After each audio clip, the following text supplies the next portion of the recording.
how damaging would a no-deal Brexit be for the City of London? And good morning.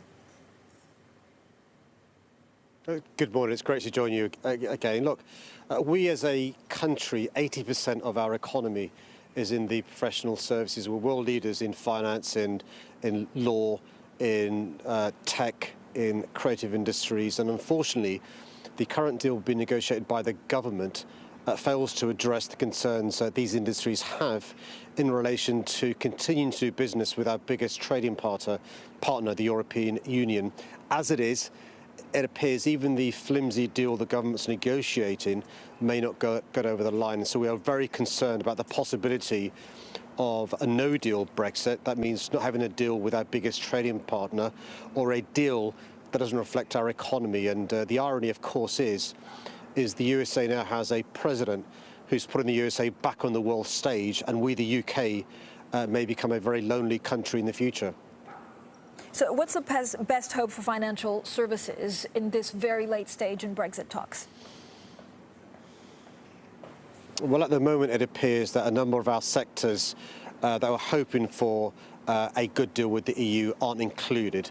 And so even if a deal is reached with the European Union this week, and we hope one is, the problem is for our professional services, finance, legal, tech, creative industries, they will have less favourable access to the single market than they had as members of the EU or during this transition period.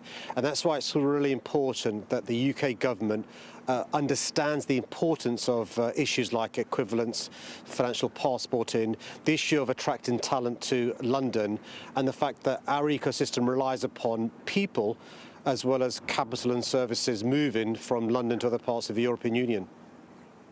If we go back into a lockdown that looks more like Tier 3 in London, and if we have a no-deal Brexit, would that be the perfect storm? What would job losses actually look like in that scenario? Well, London is very similar to other global cities around the world, like New York. We've suffered hugely because of the reduction in footfall caused by the pandemic. Think of industries and sectors that rely upon footfall: retail, hospitality, culture, leisure.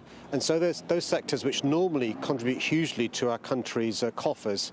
Wealth and prosperity have really struggled. And the concern is the combination of a continuation of this pandemic. Yes, there is great news with the vaccine, but a combination of COVID plus a Brexit with no deal or a poor deal would be really severe for London and our country. As you said, it is a perfect storm, a double whammy, and that's why it's so important that our government wakes up and realises what we're heading towards rather than sleepwalking into a potentially really deep recession. What's the right way of doing it? Is it more funds given to London? And how much of these shifts will actually be permanent? How much will the hospitality business suffer longer term? I think what the government's got to realise is many of these sectors are on life support, and they need to stay on life support because what we can't afford is for these businesses to go bust. It's far, far easier to keep a business viable with financial support from the government than allowing a business to go bust and hoping that people restart businesses. Similarly, it's far easier to keep people in work with financial support from the central government rather than them losing their jobs. Our current estimate is if the government continues down this line, we could see levels of job losses, levels of businesses going bust we've not seen as a country or a city since the 1980s. Nobody wants that, and that's why we're lobbying the government to do much more, in particular to help those sectors like retail, hospitality and culture that have really suffered and normally in good times contribute hugely towards our wealth and prosperity. When you look at the world-famous theatre industry in London, will it ever come back to normal? If we have a vaccine and that goes to plan, and if government support stays at these levels, when are you expecting tourism to come back? Yeah, well, the good news and the light at the end of the tunnel is the vaccine. This week, Londoners and people across our country will start receiving the vaccine. the government has done the right thing and ordered vaccines from a number of different companies. The combination of the vaccine, but also we're now starting mass testing of those who are asymptomatic, leads us to have hope towards the new year. And that's why it's really important the government gives the support.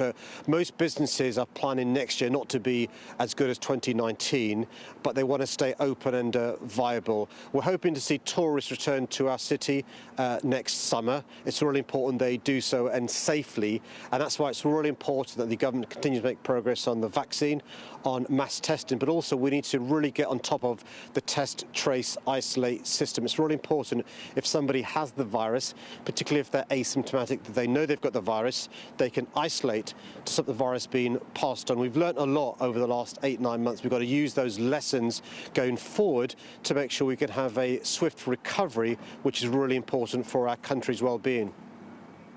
How much of it is a risk that actually London goes to Tier 3? And this is a tiering system that, you know, all living in the UK will be familiar with. But will you fight to keep it in Tier 2, which is a medium lockdown? Well, the tiering system isn't perfect across our country. For those of you viewers outside of the UK, we have 3 tiers. Tier 1 is with the least restrictions, and Tier 3 is with the most restrictions. London currently is in Tier 2. We are concerned that there could be an increase in the spread of the virus, a surge, because of a relaxation of the rules during Christmas. And that's why it's really important that anybody who is in London or visits London follows our rules. When you're using public transport, you're in a shop, wear a face mask. When you're in a place where you can't keep your social distance, wear a face mask. You know, it's really important you carry hand sanitizer, wash your hands regularly and thoroughly, follow the rules. That will avoid London going into Tier 3, because Tier 3, because of the additional restrictions, would mean that a lot of the progress we've made with our businesses, like here in the Cuddy Sark, would be undone. That's why it's really important that people follow the rules to avoid us either entering Tier 3 or, even worse, our country potentially entering a third national lockdown.